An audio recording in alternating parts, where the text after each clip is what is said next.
de la clase de programación Web 2. En la última clase que estuvimos trabajando, pues estuvimos haciendo el código para poder ver las famosas tablas de multiplicar. Aquí yo les estuve mostrando en esta pantalla cómo podíamos hacer para cambiar de manera dinámica estos elementos que tenemos acá. Si se dan cuenta, se recuerda que la tabla al inicio aparecía con ciertos elementos alrededor, aparecía con bordes, pero eran como bordes dobles más o menos. Le cambiamos esos bordes, le pusimos en este caso colores de fondo y colores a las letras, todo eso a través de CSS. Les decía en la clase anterior que todos esos procesos nosotros los podemos estar manipulando de manera dinámica si utilizamos en ese caso la parte de la consola.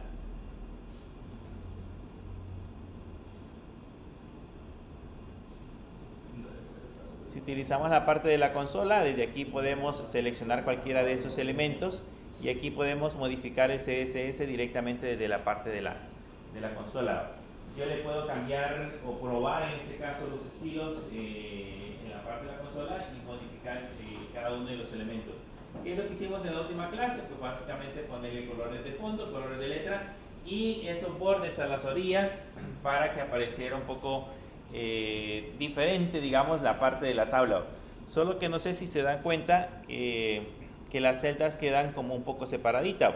Ese proceso de separación que aparece ahí básicamente también es un margen que nosotros le podemos especificar directamente a la parte de la celda. Si no me equivoco, podemos utilizar el famoso padding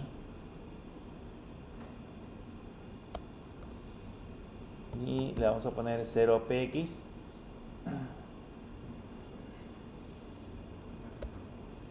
y en ese caso ahí se tendrían que separar. Bueno, ahí ya no tiene padding. Vamos a ver qué es lo que aparece en la parte de la celda.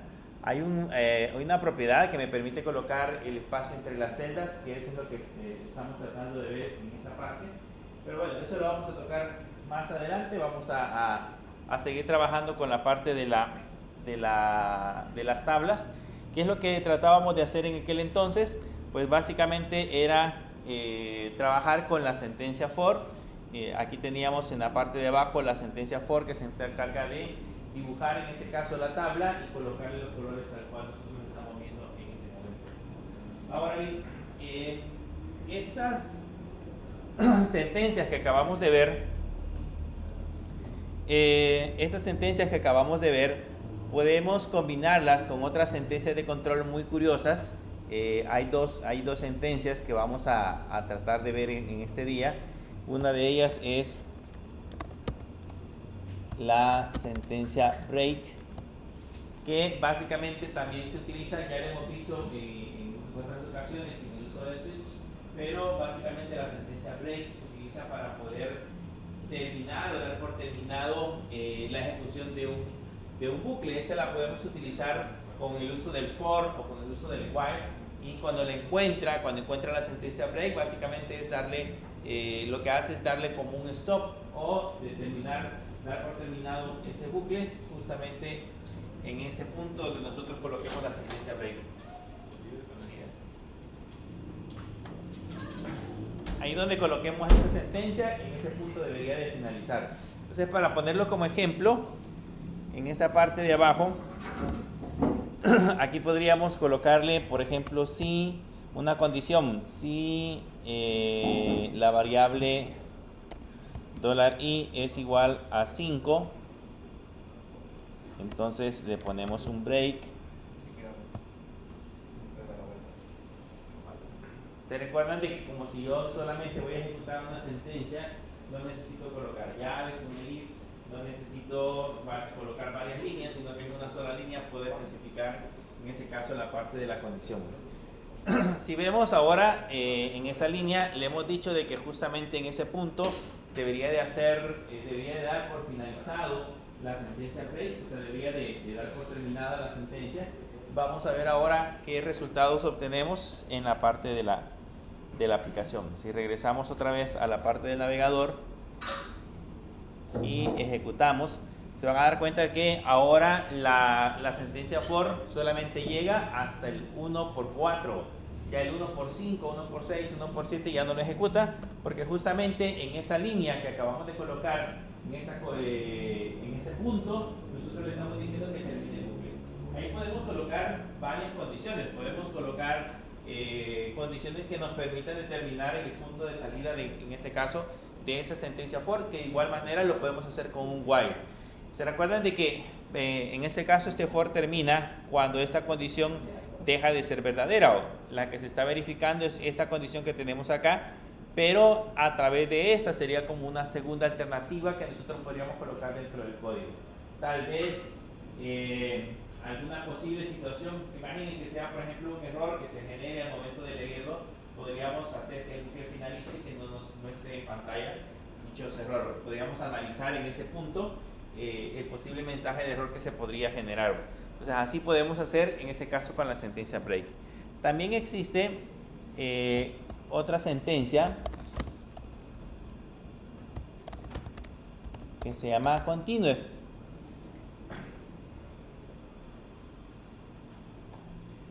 Este es bastante similar, o se usa como complemento quizás de la sentencia break, que lo que hace básicamente es que me permite dar por finalizada una iteración dentro de un bucle. Cuando hablamos de una iteración es una vuelta dentro del bucle. Si en lugar de utilizar la sentencia break, acá utilizamos la sentencia continue,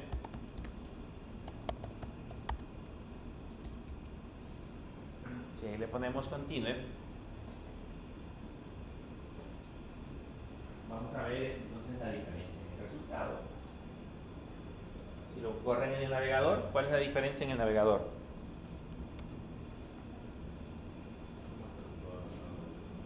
Pero, ¿qué tiene la tabla? De nuevo, ¿se muestra toda la tabla completa? La multiplicación por el 5 no se muestra. En ese caso, ¿qué es lo que sucede? Que en la condición, nosotros lo que le hemos dicho es de que si la variable i tiene el valor de 5, le hemos puesto la sentencia continue. Lo que hace es que en ese proceso se salta esa iteración. Si en el caso llega a cumplirse la condición del valor de 5, entonces con el continuo se salta esa iteración y continúa en la siguiente. Entonces cuando tenga la variable i el valor de 5, deja de multiplicar ese valor y continúa con el valor de 6. Y así sucesivamente. Entonces eso es lo que hace en ese caso la sentencia continue. Si lo revisamos en esa parte de acá, van a notar que aquí ya aparece 1×4, ya el 1×5 ya no aparece, porque justamente en esa línea es que hizo justamente el salto de la iteración. Ahí automáticamente se saltó a la siguiente línea. Bien.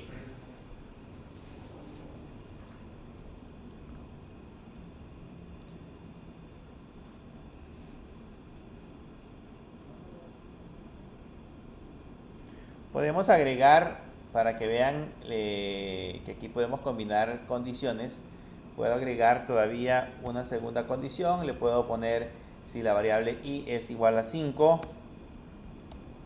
o si la variable $i es igual a 7, por ejemplo. Son dos condiciones, o sea que en ese caso va a ser un salto cuando la variable i tenga 5 y también va a ser un salto de iteración cuando la variable i tenga el valor de 7. O sea, en ambos lados, en ambos casos, haría el proceso de salto hacia la siguiente iteración. Si lo revisamos en la tabla de nuevo, van a notar que aquí tenemos que se saltó el 1×5 y se saltó el 1×7. Entonces, esa es la función que tiene la sentencia continue cuando estamos trabajando con iteraciones. Algunas veces podría ser, por ejemplo, en una tabla, si eso fuese registro de una base de datos, nosotros estamos extrayendo información de una base de datos y necesitamos que tal vez en el grupo de registros que hemos seleccionado hayan registros que no necesitamos mostrarlos. Entonces, ahí es donde podemos utilizar la sentencia continua. Nos traemos todo el bloque de registros y luego adentro establecemos una condición que me permita, en este caso, ir filtrando esos registros que nosotros no queremos que aparezcan probablemente en la pantalla.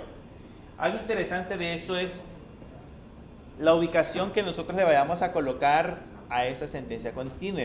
Fíjense bien qué pasa si, yo lo voy a hacer acá, ustedes no lo hagan en su computadora, solo se lo voy a mostrar. ¿Qué pasa si cambiamos de posición este continua y lo ponemos en esta parte de acá? Si lo muevo y lo vuelvo a ejecutar, van a notar que no hace nada. Dependiendo de la ubicación, si lo vuelvo a mover, si lo desplazo hacia la parte inferior y lo trato de ejecutar, vean que la diferencia que tiene en el lugar donde nosotros colocamos la sentencia. Si lo colocamos al final y no al principio, el salto lo va a hacer después de esta parte de acá. Significa de que va a ejecutar todo el código que tenemos en la parte de arriba y a partir de este punto va a realizar el salto. Para nosotros ya no hace nada porque es el final del bucle. Como es el final del bucle, ya no aparece en este caso la condición. Vamos a hacer que aparezca de nuevo donde debería de estar. En ese caso la posición es importante. Podría darse el caso, en nuestra situación, podría darse el caso que tengamos un bloque de sentencias arriba que sí queremos que se ejecuten y un bloque de sentencias en la parte inferior que no queremos que lo haga. Se podría darse esa situación. Por eso es que les menciono que el lugar donde nosotros lo coloquemos es clave. Ahí depende de nosotros, de la lógica que le vayamos a aplicar para saber en qué punto nosotros queremos establecer en este caso la parte de la condición. Bien, vamos ahora a crearnos, vamos a trabajar ahora con las sentencias de bucles anidados. Por el momento solamente hemos creado un solo bucle, un solo for que ejecuta un bloque de sentencias. Pero ¿qué pasaría, por ejemplo, si yo quisiera ejecutar un for dentro de otro for? O sea, que dentro de un bucle se ejecutara otro bucle para ejecutar otra operación, otra operación cualquiera. Vamos a crearnos un nuevo archivo acá para tomarlo como ejemplo. Aquí en clase, siempre en clase 4, vamos a crearnos un nuevo archivo que se va a llamar tablas.php.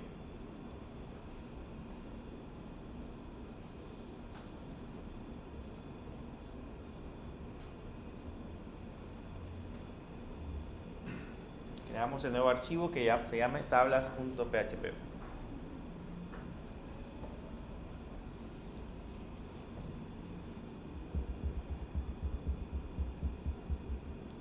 A ese nuevo archivo le vamos a poner siempre HTML5 y aquí le vamos a colocar tablas de multiplicar.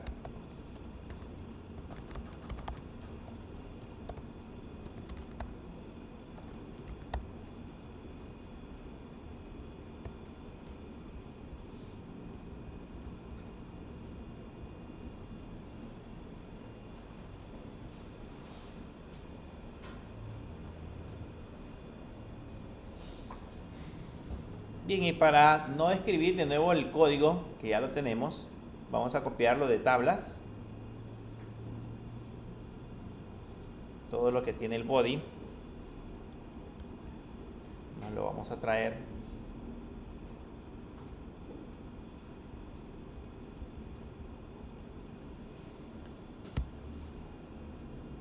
Y nos lo vamos a pegar en el body.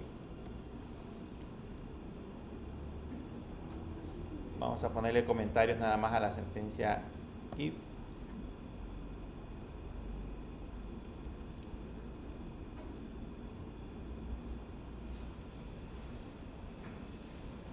Copiamos y lo pegamos al cual lo tenemos en el otro.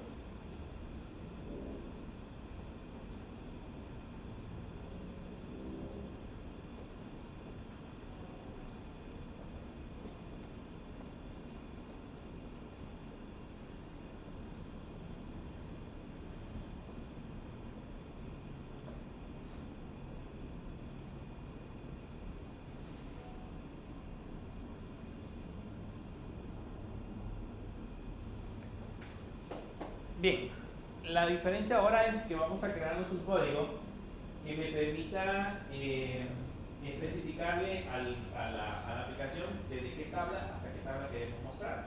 Digamos, yo quiero mostrar las tablas del 7 del 7 al 10, por ejemplo, me debería aparecer la tabla del 7, la tabla del 8, la del 9 y la del 10. Entonces, significa de que debemos de enviar desde la parte de la URL, debemos de enviar rangos específicos. Entonces, en lugar de ponerle la variable temp, le vamos a poner que lo que vamos a hacer es que vamos a recibir un parámetro que se llame tabla inicial, tini, y ese mismo nombre va a tener en ese caso en esa parte de acá. Eso sería para nosotros la tabla inicial. Luego vamos a tener la tabla final.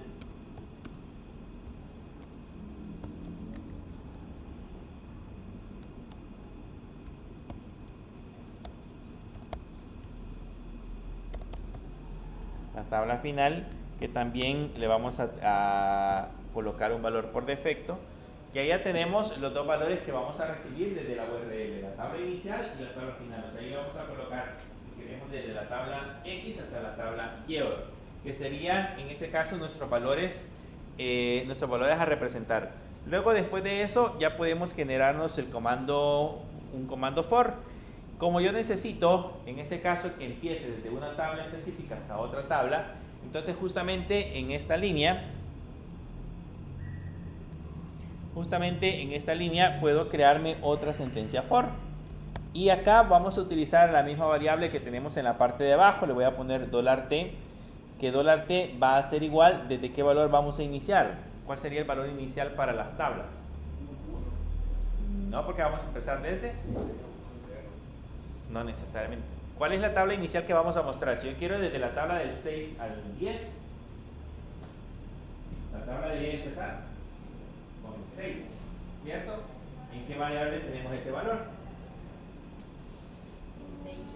En tini. Entonces el valor inicial va a ser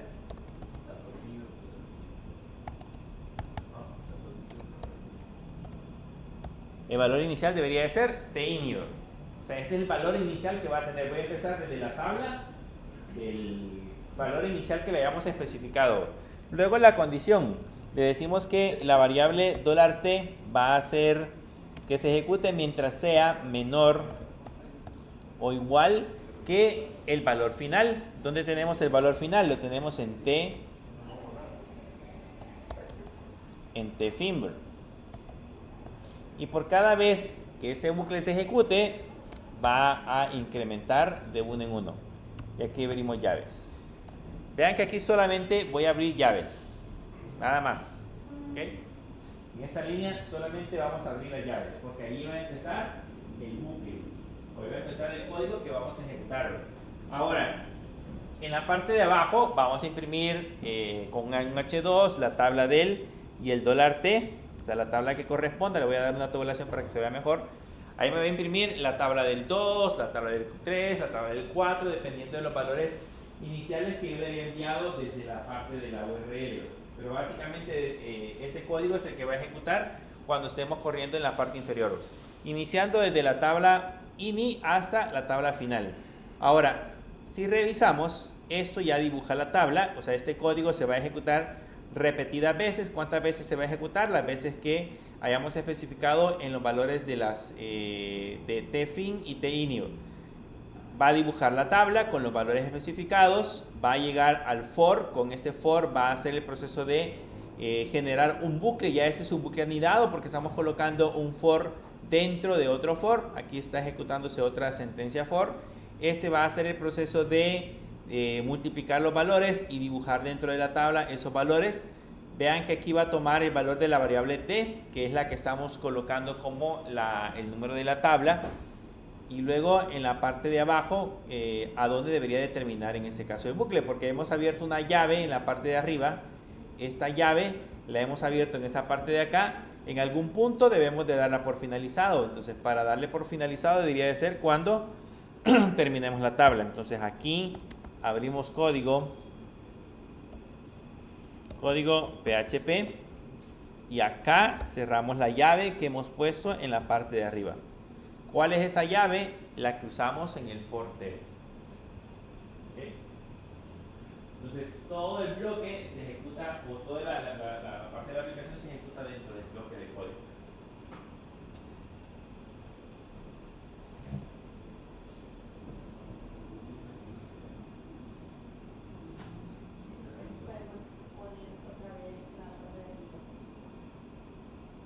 ¿Cuál parte? La... esa.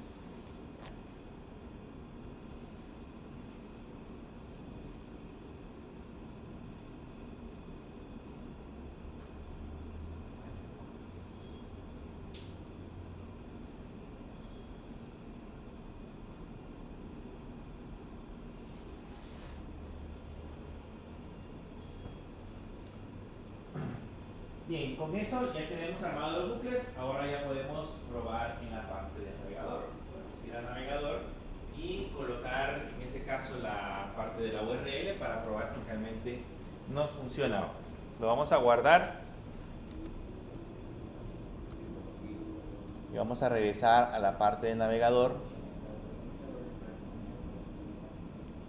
y el script se llama tablas. Y vean, originalmente solo me dibuja la tabla del 1 porque no le he enviado los valores, los parámetros en la URL. Para eso debemos de colocar el signo de pregunta. Ahí le vamos a agregar, en ese caso se llamaba tini igual, digamos, desde la tabla del 5, el ampersand tfin igual hasta la tabla del 10, por ejemplo. Y ahora sí, ya lo dibuja. Voy a colocarles la URL en esa parte de acá. Así debería de ir la URL.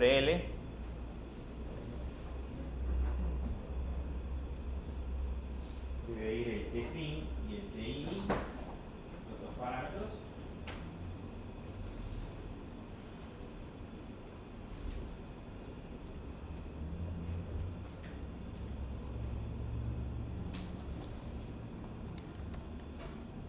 Y eso ya nos dibuja las tablas en la parte de del navegador.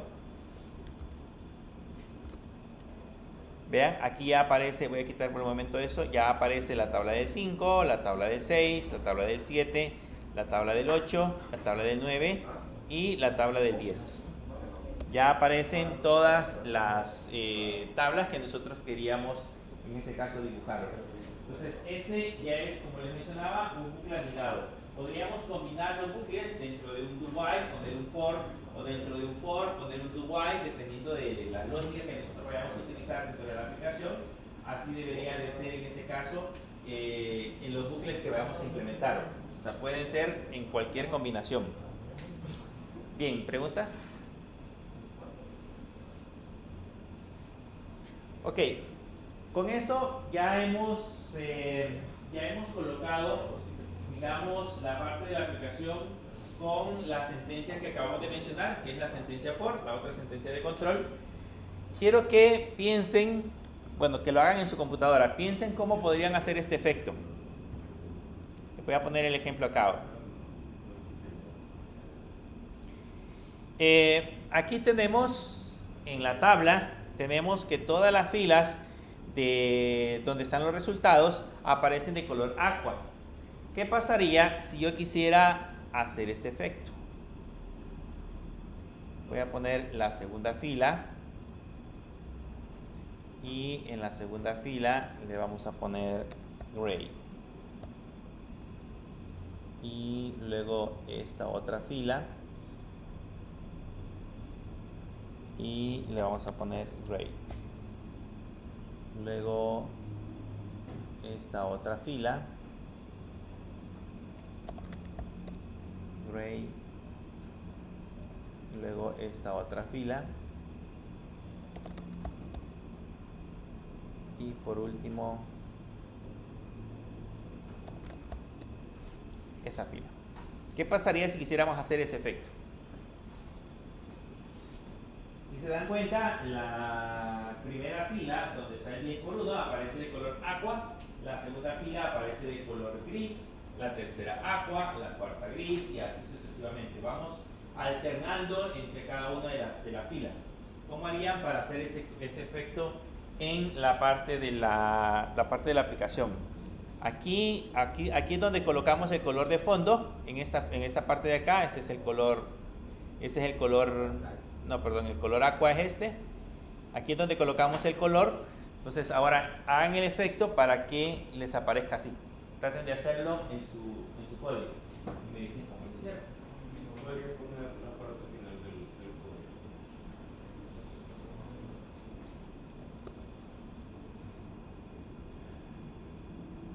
Esa va. Ajá, que había visto que había puesto el PHP, pero pensé que lo había puesto.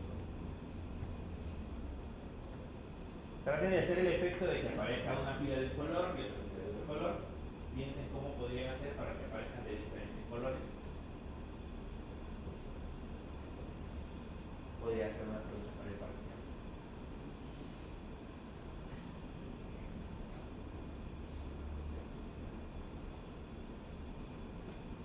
La idea es generar este efecto.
Piensen qué deberían de hacer para que parezca una fila de un color, otra fila de otro color, o en este caso alternar entre dos colores para dibujar la fila.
¿Ya lo tiene?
¿Aquí o arriba?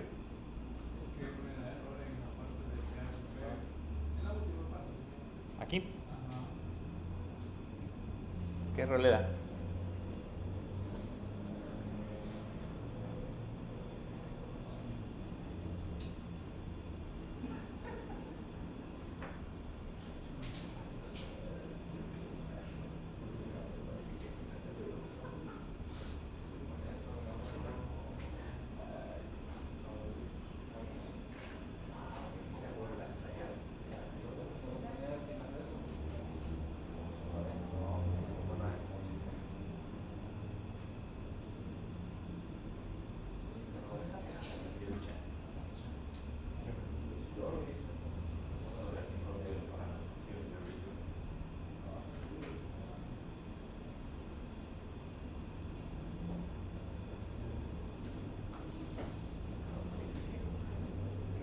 Bien, ¿quién lo hizo ya? ¿Cómo le hice? Ocupando el row for una variable, poniéndole los dos background color, pero ocupando la sentencia del residuo. El residuo. Ajá. O sea, aquí podríamos poner una variable que se llame, por ejemplo, color, que sea en ese caso aqua, por decirles algo, y sustituirlo acá ahora. Con eso ya tenemos el color. ¿Okay? El color sería aqua, por decirles algo. Pero necesitamos ahora hacer el proceso para que cambie de color. Entonces podemos utilizar la sentencia if y le podemos colocar si, en ese caso, ¿cuál sería la fórmula? ¿Cuál era la fórmula? ¿El residuo de cuánto? Si $i dividido entre 2 Igual 0. si es igual 0, significa que el residuo es 0. Entonces, ¿qué color sería el que le vamos a colocar? Sería el color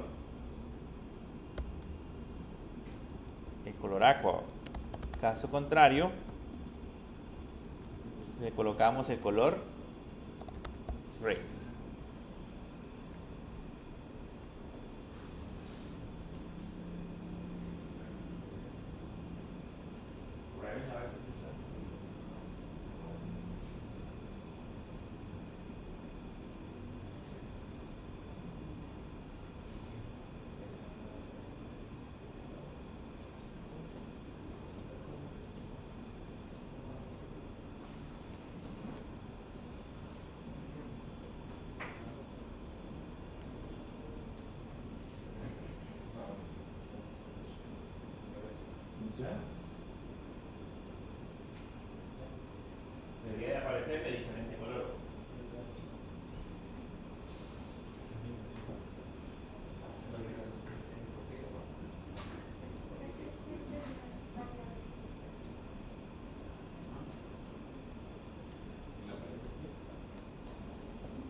Y ahí aparece, solo que aparece al revés, aparece la primera gris y el segundo aqua, pero la idea es que ya se genera en ese caso la lista de valores. Bien, con ese código hacemos el proceso de alternar. Básicamente es el concepto de los números pares o impares. Pues nosotros lo que hacemos es verificar en ese caso que el número que hemos colocado sea un número par o un número impar, dependiendo del resultado. Así es el color que le asignamos a la fila. Ese es el concepto que le aplicamos. Ahora, esta es una forma de hacerlo y es la forma más práctica de poder hacer ese proceso, porque básicamente podemos tener 1000 líneas y las 1000 líneas van a ir apareciendo de diferentes colores. Pero podríamos haber puesto otra solución. Voy a comentariar estas líneas solamente para que tengan una idea de que lo podrían resolver de otra manera, y si lo hicieran así en una evaluación pues no estaría mal. Eso ya está comentariado. Voy a regresar a esta parte de acá y voy a revisar, por ejemplo, los valores que van a aparecer de diferentes colores. Por ejemplo, el valor 1, el 3, el 5, el 7, el 8 y el 10. Perdón, el 1, el 3, el 5, el 7 y el 9 son los colores que aparecen son las líneas que aparecen de color gris. Entonces yo podría haber colocado una condición en esa parte de acá y decirle, por ejemplo, que si la variable $i es igual a 1, y luego colocar un OR y colocar que si la variable $i es igual a 3, o si la variable $i es igual a 5, o si la variable $i es igual a 7, o si la variable $i es igual a 9.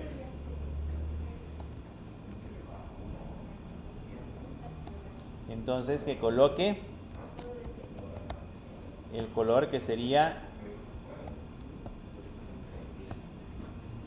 el color aqua.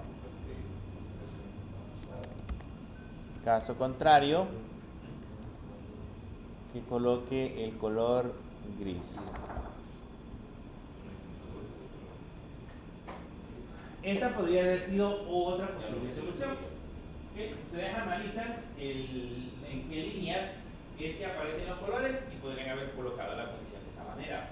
¿Cuál es el único detalle? Es que si son, por el momento solo son 10 filas, pero si son 50 filas, el if se hace muy grande. Si son 100 filas, el if sigue creciendo muchísimo más. Entonces se hace muchísimo más complejo. Entonces si ahorita lo guardo, esto si lo ejecutamos acá debería de funcionar.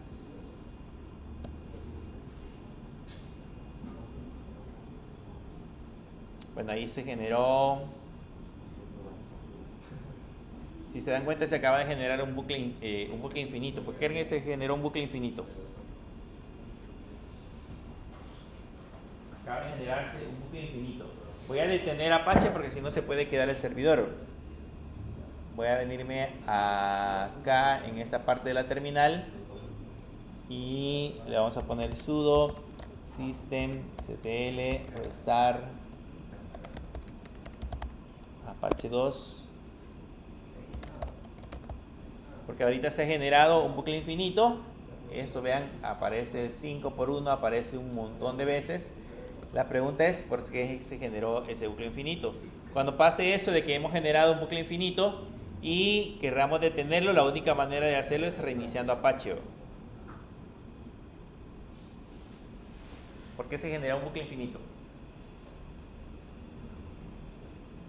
Y lo generó justamente el código que acabamos de colocar. ¿Cuál es el error para haber generado un bucle infinito?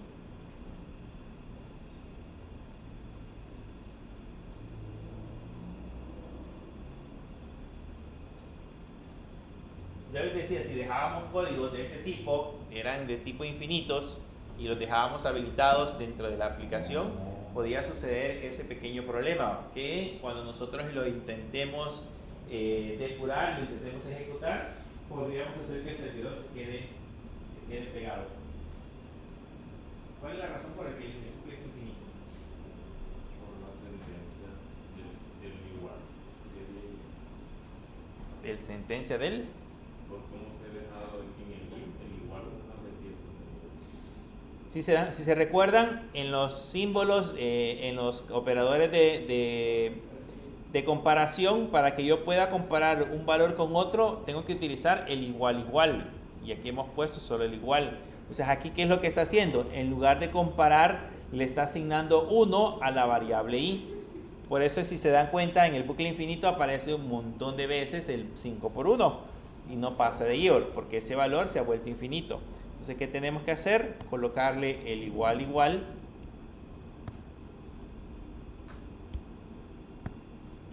Colocarle el igual.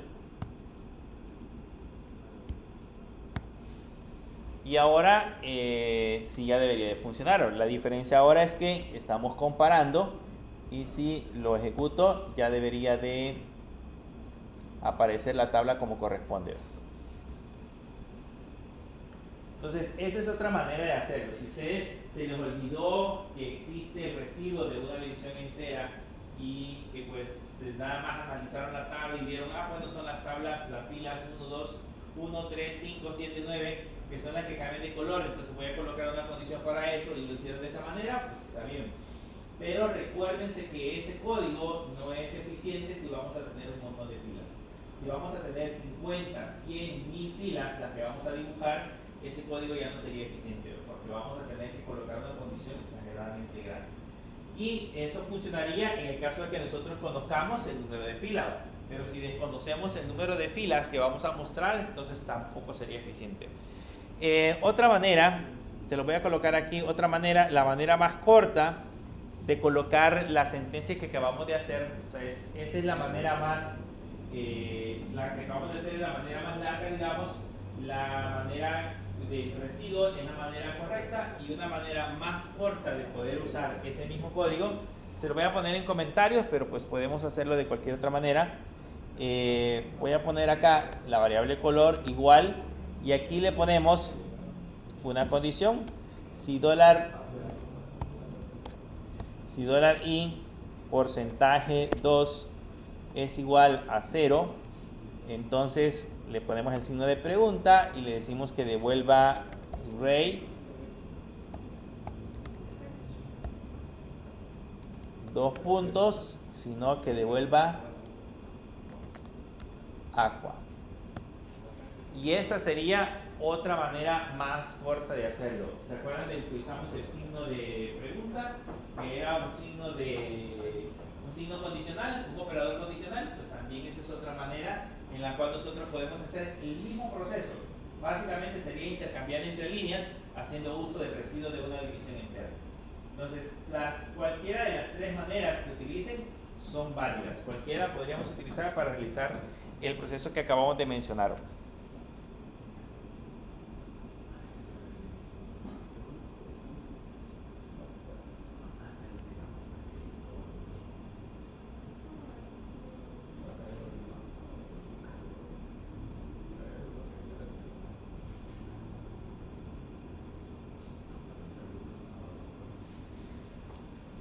Bien, ¿dudas? ¿No? Veamos ahora el uso de otra sentencia. Esta sentencia es un poco más, digamos que la vamos a ver más adelante a fondo, pero nada más para que sepa que también es una sentencia que determina el control con el cual nosotros vamos a trabajar dentro de las aplicaciones. Es una sentencia de control. Para eso vamos a crearnos un nuevo archivo. Aquí en clase 4 nos vamos a crear un nuevo archivo que se llame funciones.php.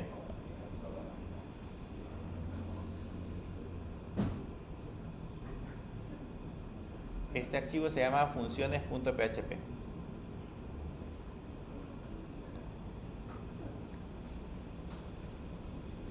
Y aquí sin código HTML vamos a colocar código PHP. ¿Se acuerdan de que si yo no coloco HTML no es necesario abrir y cerrar el código? Si no llevamos código HTML incrustado, solo puedo abrir el script sin necesidad de cerrar abajo con el signo de pregunta y el signo de mayor que hoy. Bien, vamos a crearnos ahora una pequeña función. Para crear funciones en PHP se utiliza la palabra reservada function.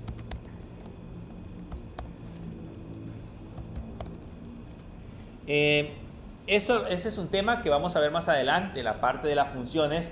Vamos a trabajar con funciones específicas y vamos a ver todos los parámetros que puede tener una función, pero por el momento solamente como ejemplo para poder ver la sentencia que vamos a utilizar en ese momento, vamos a trabajar con una función. Le vamos a poner sumar y le vamos a poner $A, $B y abrimos y cerramos llaves.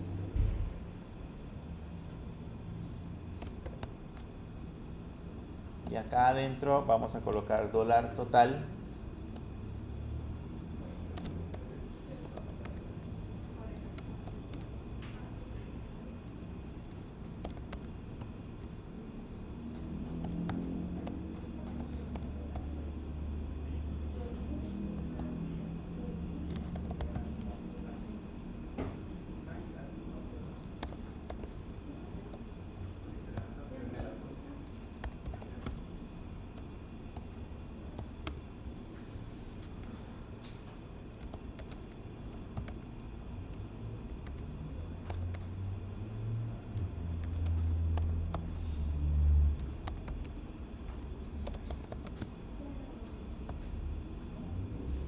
Así, ¿verdad?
Bien, eso es básicamente una función que estamos creando, que simplemente recibe como parámetros dos valores y esos dos valores los suma. La sentencia que estamos analizando en este ejemplo es la sentencia retro. Ya les voy a explicar por qué. Voy a guardarlo y vamos a intentar ejecutar este código. Nos venimos ahora a la parte del navegador y en la parte del navegador vamos a irnos a... Voy a quitar en este caso el inspector y aquí ya tenemos funciones. Le damos clic en funciones y si se dan cuenta no aparece por el momento absolutamente nada. ¿Por qué no aparece nada? Porque solamente hemos hecho la definición de la función, o sea, solamente hemos creado la función pero no la hemos mandado a ejecutar. Y esa función, para que realice el proceso por el cual ha sido creado, es necesario que la mandemos a llamar. Para eso debemos de colocar en la parte de abajo, por ejemplo acá, le puedo colocar un eco, sumar, abrimos paréntesis y le ponemos 40,25.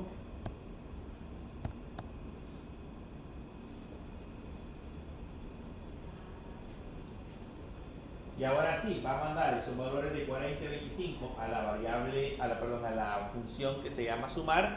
Esos valores los va a almacenar sumados en la variable total y luego va a retornar el contenido de la variable total.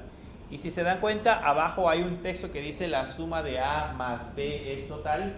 Ya vamos a ver qué es lo que pasa con esa parte. Pero lo que quiero que vean es qué es lo que pasa con la sentencia return. Ahora sí, si regresamos al navegador y lo ejecutamos,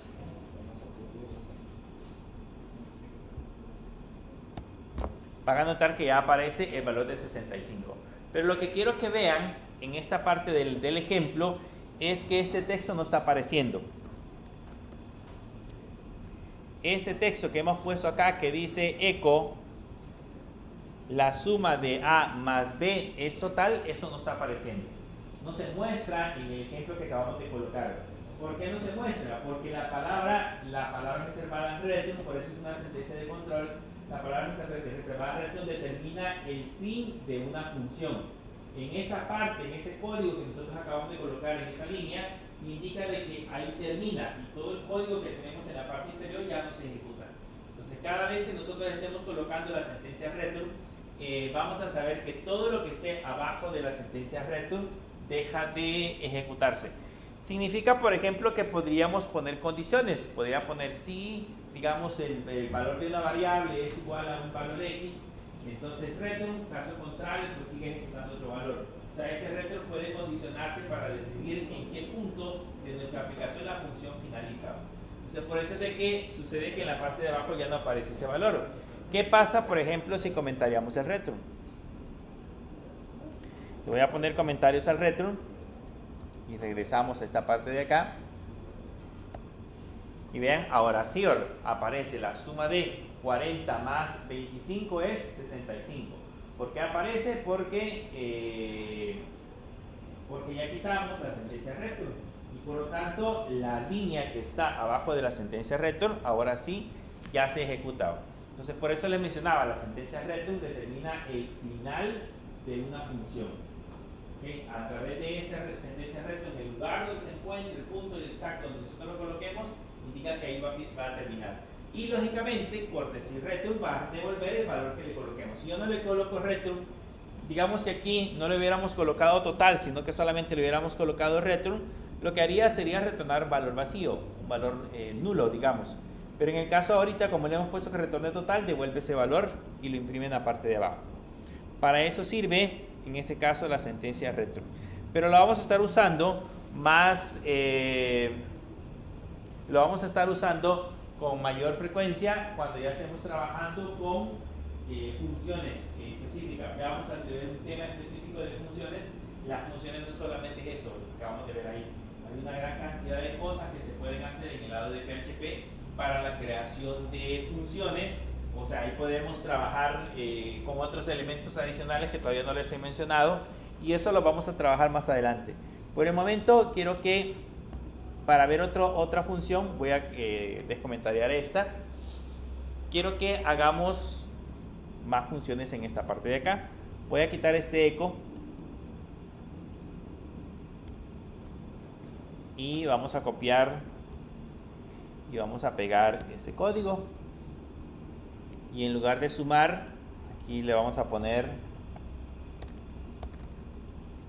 restar, y aquí vamos a restar los valores.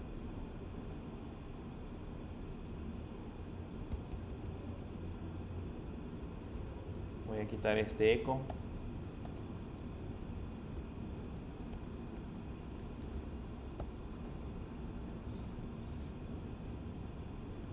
y vamos a crear la otra que sería de multiplicar.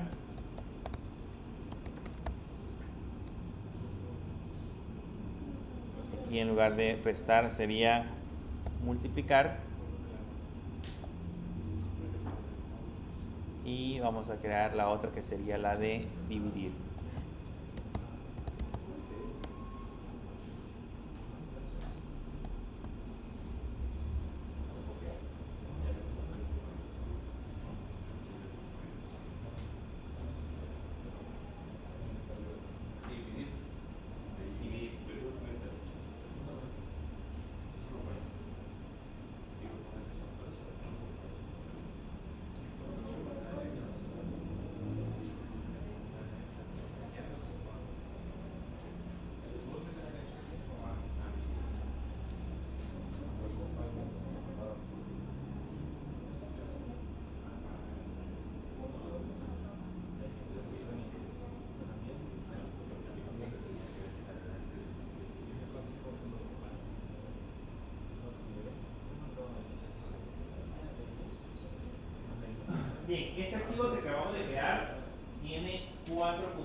de sumar, la función de restar, la función de multiplicar, la función de dividir.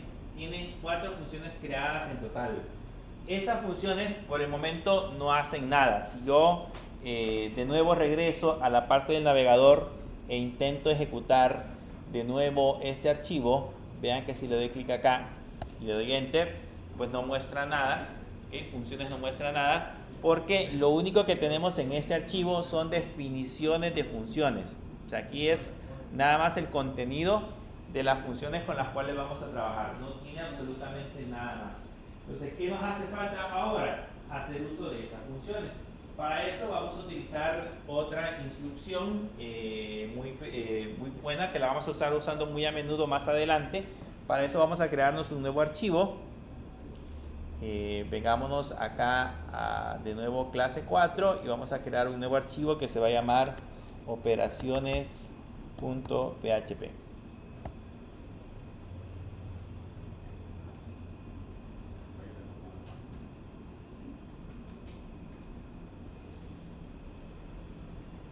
Vamos a crearnos un nuevo archivo que se llame operaciones.php.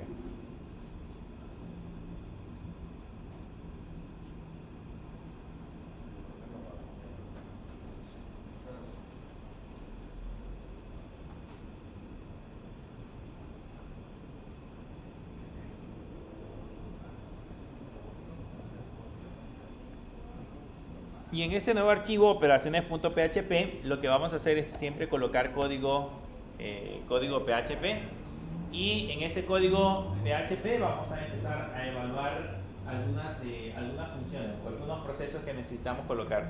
Primero, como necesito, por ejemplo, realizar operaciones básicas de suma, resta, multiplicación y división, y ya vimos que cada una de las funciones necesita 2 valores para poder realizar ese proceso. Entonces vamos a pedirle, en ese caso, al navegador que nos permita capturar esos 2 valores. Entonces voy a llamar una variable b1 que va a ser igual a $-get, y aquí le ponemos b1, y en el caso que no venga, pues le vamos a decir que tenga el valor de 1. O sea, ahí estamos recogiendo siempre de la URL el valor de b1. Vamos a recoger ahora el valor de b2.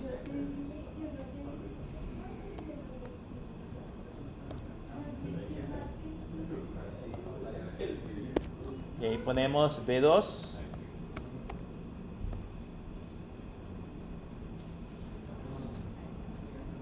Este sería B2. Y vamos a traernos también otra variable que se va a llamar $OP.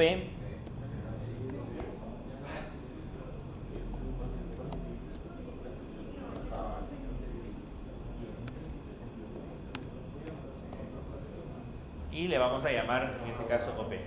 Son 3 variables que vamos a capturar: B1, B2 y OP.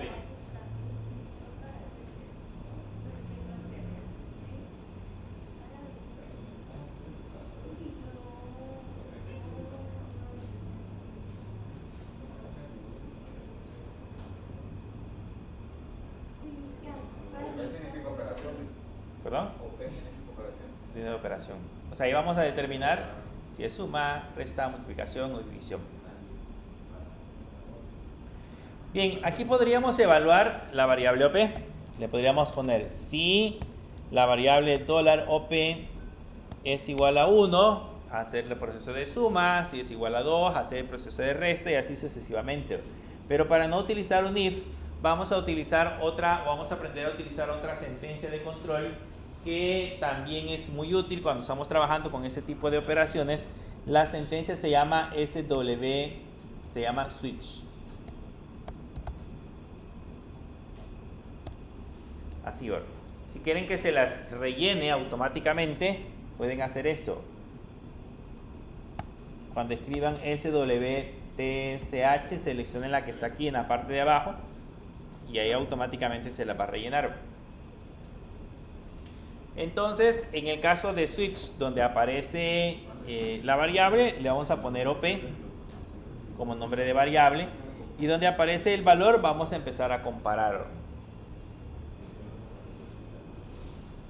Entonces, lo que vamos a hacer es decirle qué código o qué proceso se va a ejecutar en el caso que la variable OP tenga el valor de 1. En el caso que la variable OP tenga el valor de 1, lo que vamos a hacer es poner un echo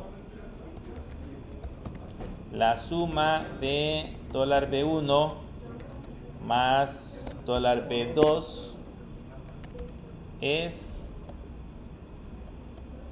y vamos a concatenar sumar $B1, $B2.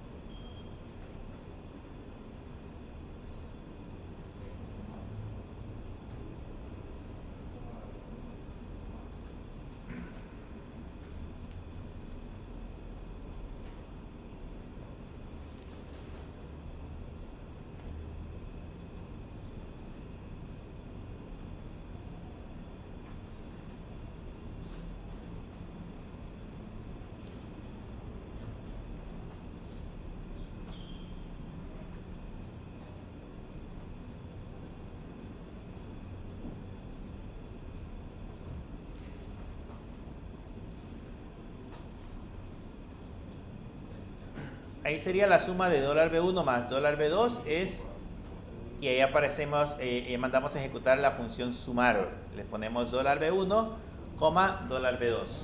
Eso es en el caso que tengamos que el valor que mandamos en la variable OP sea 1. Pero esto lo podemos copiar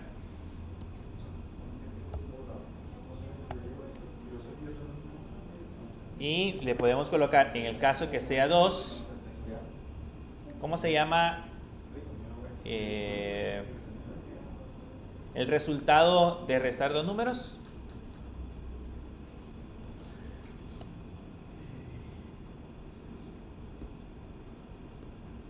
¿Se acuerdan? ¿No se acuerdan? Residuo, ese es de la división. La diferencia de B1 menos B2 es, y aquí le vamos a poner restar. En el caso que sea 2, entonces ya hacemos el proceso de restar.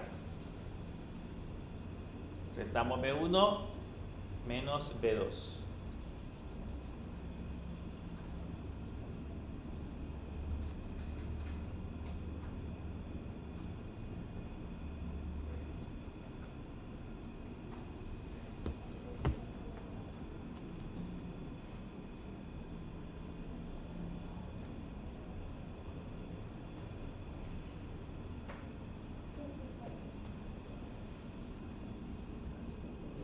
Luego hacemos la operación del 3. Le ponemos, si en el caso que OP sea igual a 3, sería, ¿cómo se le llama al resultado en la multiplicación? Producto. El producto de B1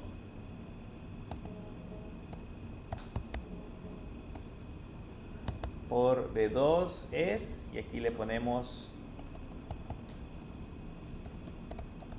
multiplicar.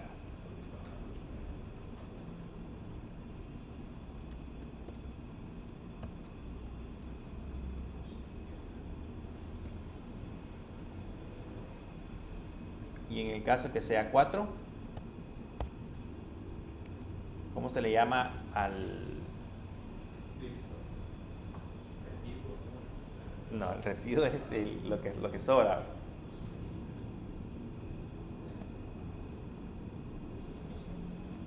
¿Cómo se llama?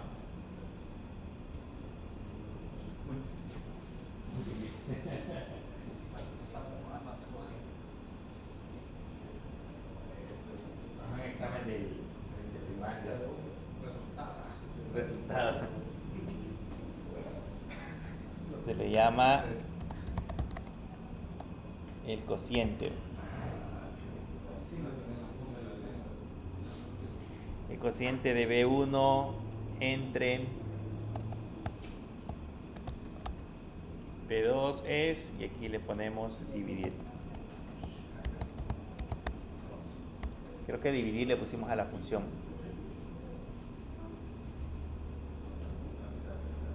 Sí.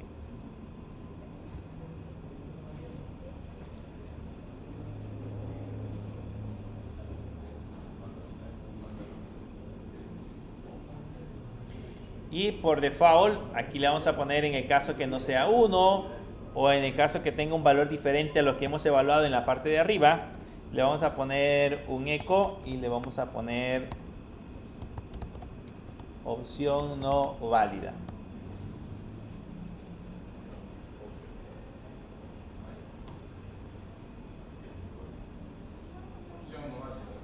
Opción no válida. O sea, si no enviamos 1, 2, 3, 4 o 5, si enviamos cualquier otro número, entonces le vamos a decir un mensaje en la pantalla que diga opción no válida, solamente.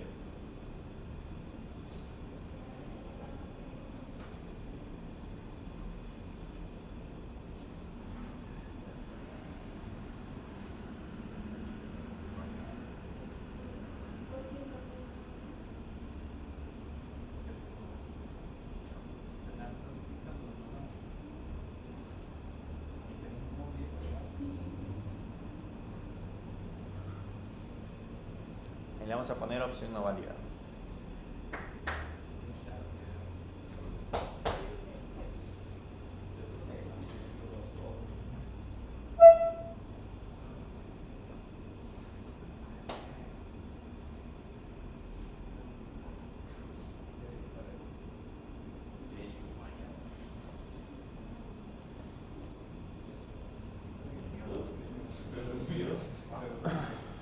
Bien, ahora vayamos a revisar cómo funciona este código.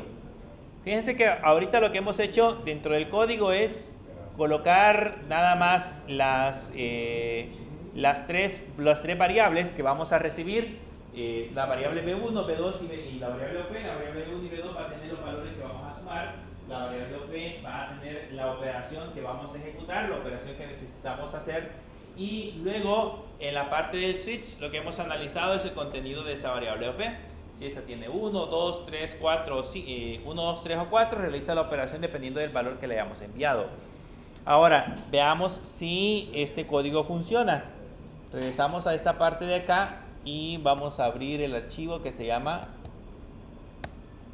operaciones. Le damos operaciones y si se dan cuenta, al inicio cuando las mandamos a ejecutar, me aparece un mensaje de error, me dice no puedo o no, la función no se puede llamar una función no definida cuyo nombre es sumar. De hecho, automáticamente está intentando sumar dos valores. Pero ¿por qué me está dando ese error? ¿Por qué me está diciendo de que no puedo ejecutar o no puedo mandar a llamar a esa función cuyo nombre es sumar? Porque no le hemos... ¿Perdón? Opción no válida. Porque puede ser de que pusiste eso de los cuando se tiene el get cero, por eso te está funcionando así. No va a ser código. No, lo que pasa es que usted no tiene habilitados los errores. Váyase a la consola. ¿No envío?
Les decía que les aparece este mensaje de error que dice que no puede mandar a ejecutar una función que no está definida, que se llama sumar.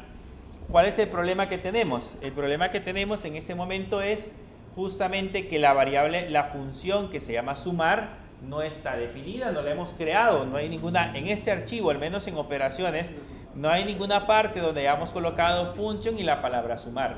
O sea, esa función no está creada. Entonces, ¿qué es lo que sucede?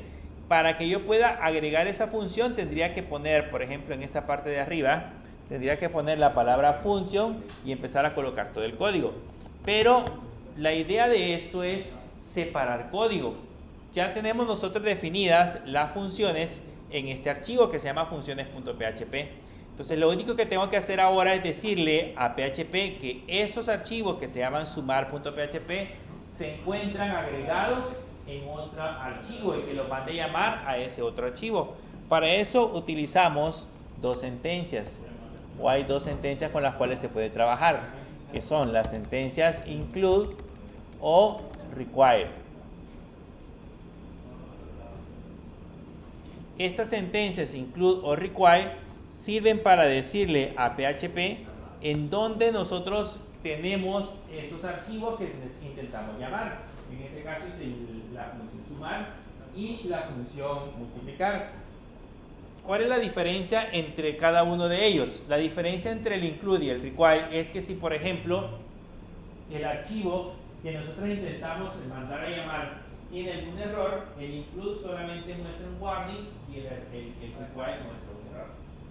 Esa es la única diferencia, digamos, entre cada uno de ellos.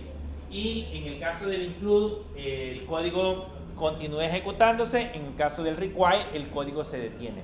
Esa es la única diferencia entre los dos. Pero ya al final de cuentas, el proceso que hacen es exactamente el mismo. Decirle a PHP dónde se encuentra el archivo donde nosotros tenemos los documentos. Entonces le vamos a poner include y entre comillas le vamos a decir que el archivo se llama funciones.php.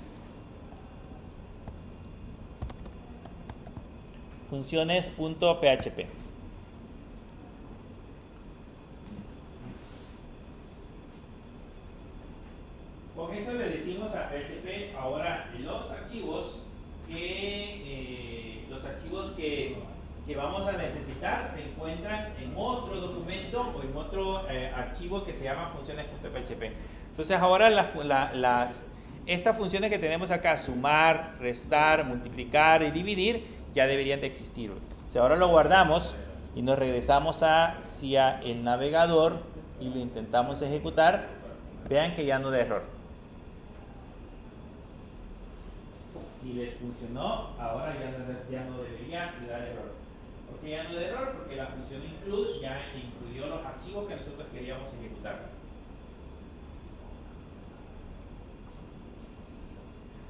Ahora en esa parte de acá vamos a mandar los parámetros.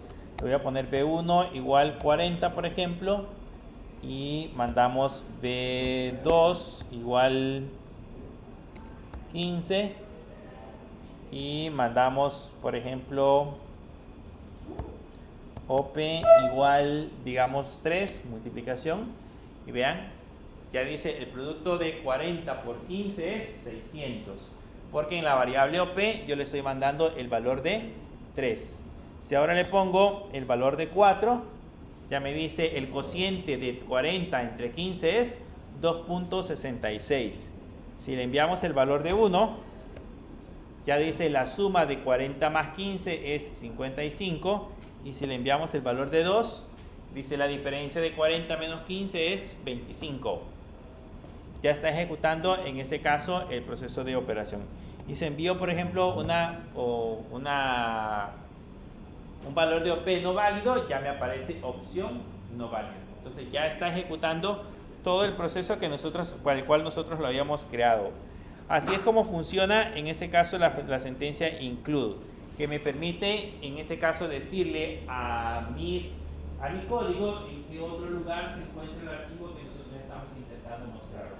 Eso es lo que hace la sentencia include. Bien, quiero que veamos eso de la sentencia switch. Ya lo habíamos visto anteriormente. Quiero que vean, solo se lo voy a colocar acá. ¿Qué pasa si, por ejemplo, le coloco un break en esta sección y le comentaríamos la sentencia break? Solo voy a comentariar la sentencia break. Vean lo que pasa. En el echo, en el case, cada uno de los case, yo he puesto el echo y he puesto la sentencia break, pero comentariada. Vean qué es lo que sucede como resultados de la sentencia. Si pongo una opción no válida, como lo tenemos ahorita, y le doy enter, no hay problema, me aparece opción no válida. Pero si coloco, por ejemplo, el valor de 1, vean, me dice la suma es 15 más 55, la diferencia, el producto, el cociente, me está ejecutando las 4 operaciones. Si ahora en lugar de 1 le coloco 2, vean la diferencia de 40, ya no me ejecutó la suma, pero me ejecutó la resta, la multiplicación y la división. Si ahora en lugar de 2 le coloco 3, aparece el producto y aparece el cociente. Y si lo coloco el valor de 4, aparece el cociente y aparece opción no válida. Eso se recuerdan que era una de las características que tenía la sentencia switch. Cuando estamos trabajando con la sentencia switch, por lo general, esta sentencia, si yo no le coloco el break, lo que hace es que si esta condición se cumple, si en el caso toma el valor de 1, entonces se ejecuta todas las instrucciones hacia abajo. Si toma el valor de 2, entonces ejecuta todo lo que tengamos hacia abajo. Por eso es importante en el caso del case, si no es necesario ejecutar la sentencia de abajo, entonces colocarle el respectivo break. Aquí le colocamos break y ya tenemos ahora el proceso de ejecutar las operaciones de manera correcta. Ahora sí ya corre con los valores que nosotros le hemos colocado, las sumas, las restas, las multiplicaciones y las divisiones.